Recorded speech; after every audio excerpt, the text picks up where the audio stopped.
Hi friends, ఈరోజు మనం ఈ వీడియోలో ఫ్యాక్టరీ ఆఫ్ ఐఏఎస్ ఆఫీసర్స్ అని పిలువబడే రాష్ట్రం బీహార్ గురించి మాట్లాడుకోబోతున్నాం. ప్రపంచంలో మొట్టమొదటి ప్రజాస్వామ్య ప్రభుత్వం ఈ రాష్ట్రంలోనే స్థాపించబడింది. చరిత్రలో బీహార్ను అతి పురాతనమైన సంపన్నమైన రాష్ట్రంగా పేర్కొంటారు. కానీ ప్రస్తుతం ఈ రాష్ట్రాన్ని ఒక పేద రాష్ట్రంగా మనం చూస్తున్నాం. బీహార్ చాణక్య వంటి గొప్ప ఆర్థికవేత్తకు, చంద్రగుప్త మౌర్యుడు వంటి గొప్ప చక్రవర్తికి, బుద్ధుడు అండ్ వర్తమాన మహావీరుడు వంటి మత ప్రచారకులకు, ఆర్యభట్ట వంటి గొప్ప శాస్త్రవేత్తలకు, షేర్షా సూరి వంటి గొప్ప నైపుణ్యం కలిగిన పాలకులకు జన్మనిచ్చిన భూమి. ఈరోజు మనం ఈ వీడియోలో మీరు బీహార్ గురించి చాలా తక్కువ మందికి తెలిసిన ఎన్నో ఇంట్రెస్టింగ్ విషయాలను తెలుసుకోబోతున్నారు. ఈ రాష్ట్రంలోనే ఎన్నో అద్భుతమైన పర్యాటక ప్రదేశాల గురించి, వాటి చరిత్ర గురించి తెలుసుకోబోతున్నారు. కాబట్టి ఈ వీడియో చాలా ఇంట్రెస్టింగ్గా ఉండబోతుంది. ఎక్కడ స్కిప్ చేయకుండా పూర్తిగా చూడండి. ఇలాంటి మరిన్ని ఇంట్రెస్టింగ్ వీడియోలను చూడాలంటే వెంటనే మా ఛానల్ను సబ్స్క్రైబ్ చేసి బెల్ ఐకాన్ను యాక్టివేట్ చేసి పెట్టుకోండి. అప్పుడు మేము వీడియో అప్లోడ్ చేసిన వెంటనే మీరు దానిని చూడొచ్చు. ఇక లేట్ చేయకుండా వెంటనే వీడియోని స్టార్ట్ చేద్దాం.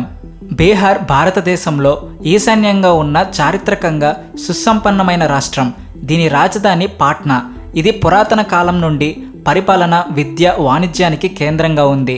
బీహార్ భారతదేశంలో 3వ అతిపెద్ద రాష్ట్రం. ఇక్కడ 11 కోట్ల మంది జనాభా నివసిస్తున్నారు. ఉత్తరాన నేపాల్, దక్షిణాన జార్ఖండ్, తూర్పున పశ్చిమ బెంగాల్, పశ్చిమాన ఉత్తరప్రదేశ్ సరిహద్దులుగా ఉన్నాయి.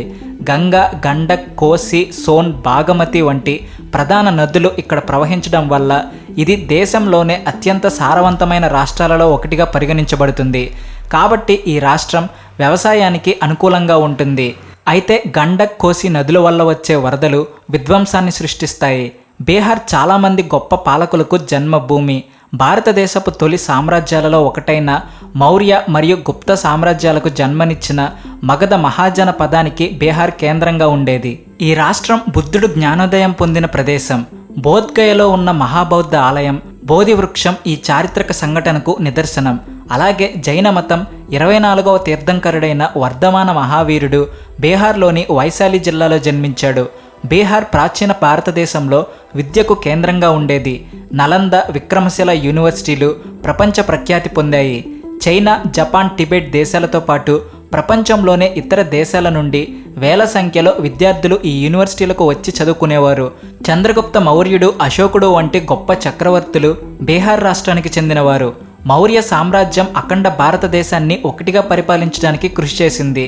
బీహార్లో హిందీ, మైథిలి, భోజ్పురి, అజింక, ఉర్దూ భాషలను ఎక్కువగా మాట్లాడతారు.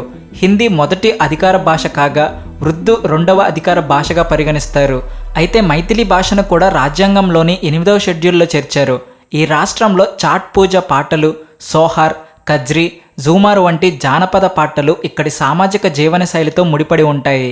ఇంకా జుమర్, జుపత్ వంటి నృత్య రూపాలు ప్రధానమైన నృత్యాలుగా ఉన్నాయి. బీహార్ యొక్క ప్రసిద్ధి సాంప్రదాయ ఆహారం లిట్టి చోకా.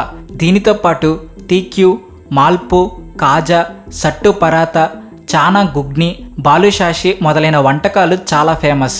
బీహార్ ఎక్కువగా వ్యవసాయంపై ఆధారపడిన రాష్ట్రం. ఈ రాష్ట్ర ఆర్థిక వ్యవస్థలో ఎక్కువ భాగం వ్యవసాయం నుండే ఆదాయం వస్తుంది. వరి, గోధుమ, చెరుకు, పప్పుధాన్యాలు, నూనె గింజలు, మామిడి, అరటి, మిర్చి, బంగాళదుంప మొదలైనవి ఎక్కువగా ఇక్కడే పండిస్తారు. ముజఫర్పూర్లో పండించే లిచ్చీ ఫ్రూట్ ప్రపంచ ప్రసిద్ధి చెందింది. ఇక్కడ పండించే లిచ్చీ పండ్లు చాలా తీయగా ఉంటాయి. దీనితో పాటు ఇక్కడి గ్రామాలలో పశుపోషణ కూడా చేస్తారు. ఈ మధ్యకాలంలో బీహార్ పారిశ్రామిక అభివృద్ధి వైపు అడుగులు వేస్తుంది. వస్త్ర పరిశ్రమలు, ఫుడ్ ప్రాసెసింగ్ వంటి చిన్న మరియు మధ్య తరహా పరిశ్రమలను ప్రోత్సహిస్తుంది. అలాగే బీహార్ విద్య మరియు పరిపాలన రంగంలో ముందంజలో ఉంది. ఉత్తరప్రదేశ్ తర్వాత ఎక్కువ మంది ఐఏఎస్ అధికారులు ఇక్కడి నుండే వస్తున్నారు. 1990 తర్వాత ఇది కొంత తగ్గినప్పటికీ తర్వాత మళ్ళీ పెరిగింది.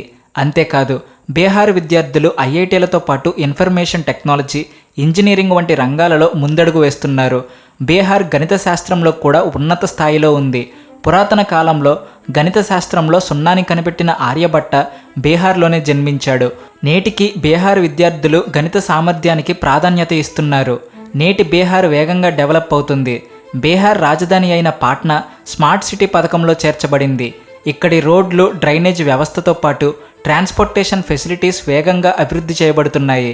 పాట్నాలో 20 కిలోమీటర్ల పరిధిలో ఉచితంగా వైఫై సేవలను అందజేస్తున్నారు. ఇది దీనిని ప్రపంచంలోనే అతిపెద్ద పబ్లిక్ వైఫై నెట్వర్క్స్లో ఒకటిగా నిలిపింది. బీహార్లోని బుద్ధగయ, రాజ్గిర్, నలంద, వైశాలి వంటి పర్యాటక ప్రదేశాలు టూరిస్టులను ఆకర్షిస్తున్నాయి.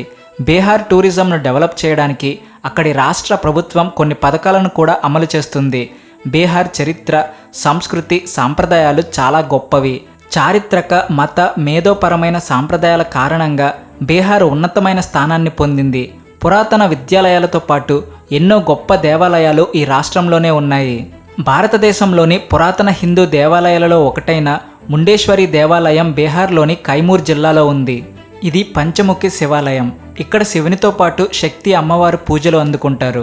ఇది క్రీస్తు శకం 4వ శతాబ్దంలోని గుత్తుల కాలం కంటే పురాతనమైన దేవాలయమని, అద్భుతమైన నిర్మాణ శైలి కలిగి ఉందని భావిస్తారు.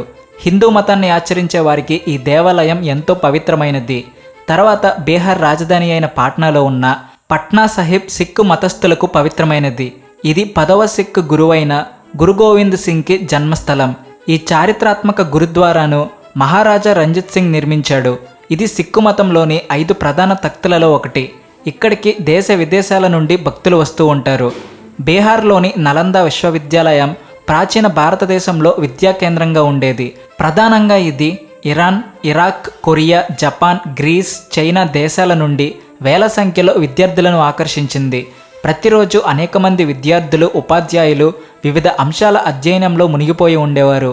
క్రీస్తు శకం 5వ శతాబ్దంలో స్థాపించిన ఈ విశ్వవిద్యాలయం భారతదేశంతో పాటు ప్రపంచ దేశాలలో చాలా పాపులారిటీని కలిగి ఉంది. వేదాలు, philosophy, medicine, mathematics, space science మొదలైన వాటిని ఈ యూనివర్సిటీలో నేర్పించేవారు. నలంద యూనివర్సిటీలో ధర్మగంజ్ అనే లైబ్రరీ ఉండేది. ఈ లైబ్రరీలో అన్ని భాషల్లో కలిపి సుమారుగా 90 లక్షల పుస్తకాలు ఉండేవి. దురదృష్టవశాత్తు 1193లో బక్తియార్ ఖిల్జీ నలంద యూనివర్సిటీపై దాడి చేసి ఈ లైబ్రరీని తగలబెట్టాడు. సుమారుగా 3 నెలల పాటు అందులో ఉన్న గ్రంథాలు కాలుతూ ఉన్నాయి. ప్రాచీన భారతదేశంలో ఉన్న నలంద విశ్వవిద్యాలయం ప్రపంచవ్యాప్తంగా ఒక గొప్ప విశ్వవిద్యాలయం. దానిని నాశనం చేయడం వల్ల మన దేశ జ్ఞాన సంపద అంతా సర్వనాశనమైపోయింది. బీహార్లోని బుద్ధగయాలో బౌద్ధ మతానికి చెందిన ప్రధానమైన ఆలయం ఉంది. ఇక్కడే బుద్ధునికి జ్ఞానోదయమైన బోధి వృక్షం ఉంది. ఇక్కడ ధ్యానం చేస్తున్న బుద్ధుని విగ్రహాన్ని ఏర్పాటు చేశారు. ఈ ప్రదేశాన్ని యునెస్కో ప్రపంచ వారసత్వ సంపదగా గుర్తించింది. ప్రపంచం నలుమూలల నుండి లక్షల సంఖ్యలో భక్తులు దీనిని దర్శించుకోవడానికి ఇక్కడికి వస్తారు. బీహార్ భారతదేశంతో పాటు ప్రపంచంలోని ఇతర దేశాలకు ఎంతోమంది గొప్ప నాయకులను, స్వతంత్ర సమర యోధులను అందించింది. శివనాగర్ రామ్ గులాం బీహార్ నుండి వచ్చిన మారిషస్ తొలి ప్రధానమంత్రి. మారిషస్ స్వతంత్రంలోనే ఆయన కీలక పాత్ర పోషించారు. అలాగే అక్కడ భారత సంస్కృతిని వ్యాప్తి చేశారు. బాబు రాజేంద్ర ప్రసాద్ భారతదేశ తొలి రాష్ట్రపతి. ఆయన బీహార్కి చెందినవాడే. ఆయన గొప్ప పండితుడు. భారతదేశ స్వతంత్ర ఉద్యమంలో కీలక పాత్ర పోషించాడు. తొలి రాష్ట్రపతిగా ఆయన పాలనను అందరూ మెచ్చుకున్నారు. తర్వాత మధుబని జిల్లాలో ఉన్న మధుబని రైల్వే స్టేషన్ గురించి తెలుసుకుందాం.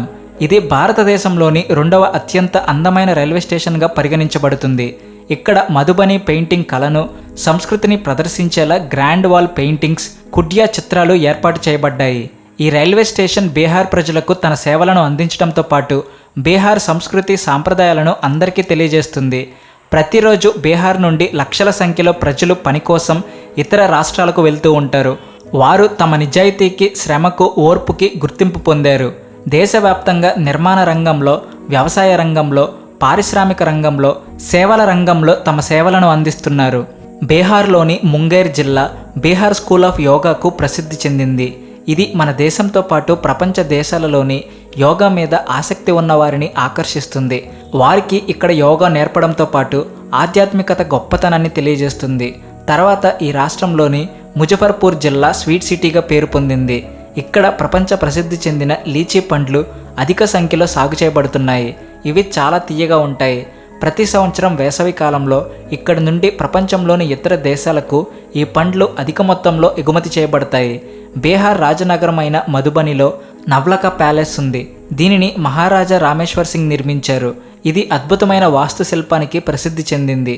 అయితే 1934లో వచ్చిన భారీ భూకంపం ఈ ప్యాలెస్ను శిథిలావస్థకు తీసుకొచ్చింది. ఆ తర్వాత దీనిని మళ్ళీ పునరుద్ధరించలేదు. అయినప్పటికీ శిథిలమైన తర్వాత మిగిలిన కొంత భాగం కూడా ఇప్పటికీ ఈ ప్యాలెస్ వైభవాన్ని ప్రతిబింబిస్తూనే ఉంటుంది. ఇది ఫ్రెండ్స్ ఇవాల్టి వీడియో. వీటిలో మీరు బీహార్కు వెళ్ళి ఏ ఏ ప్రదేశాలను చూడాలనుకుంటున్నారో తప్పకుండా కామెంట్ చేయండి. అలాగే వీడియో నచ్చితే వెంటనే లైక్ చేసి షేర్ చేయండి. మీ ఫ్రెండ్స్ అండ్ ఫ్యామిలీ మెంబర్స్కి కూడా మా ఛానల్ను రికమెండ్ చేయండి. Please like and share and also thanks for watching.